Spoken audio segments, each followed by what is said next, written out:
A uniform rod AB of weight W has end A freely hinged to a point on a fixed wall. It's held in equilibrium at an angle of theta to the horizontal by a force of magnitude P. The force acts perpendicular to the rod and in the same plane as the rod, and the magnitude of the vertical component of the force exerted on the rod by the wall is Y. So we can add the weight of the rod W acting vertically downwards from the midpoint of AB.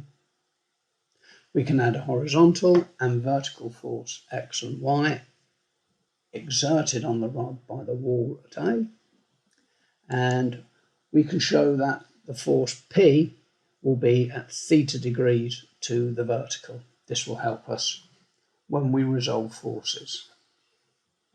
For the purposes of taking moments, we can assume the length of AB is 2, so that the distance A to the midpoint will be 1.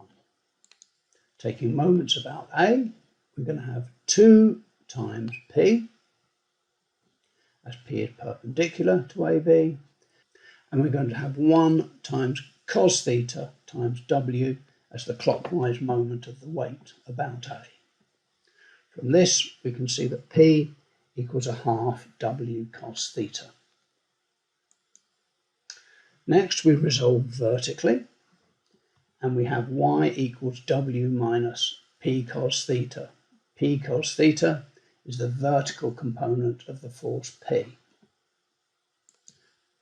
We can substitute the value for P, and we can get Y equals a half W times 2 minus cos squared theta, which is what we've been asked to show.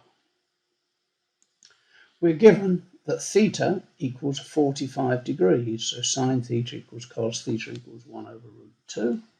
And we're asked to find the magnitude of the force exerted on the rod by the wall at A and give the answer in terms of W. To do this, we'll need to calculate the horizontal force X. So we resolve vertically, and we see that X equals P sine theta equals a half W sine theta cos theta.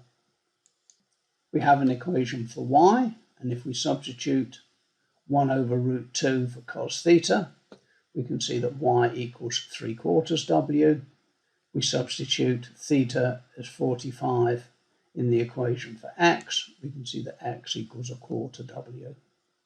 To find the magnitude of the force exerted on the rod at A, we need to find the square root of X squared plus Y squared, which is W root 10 over 4.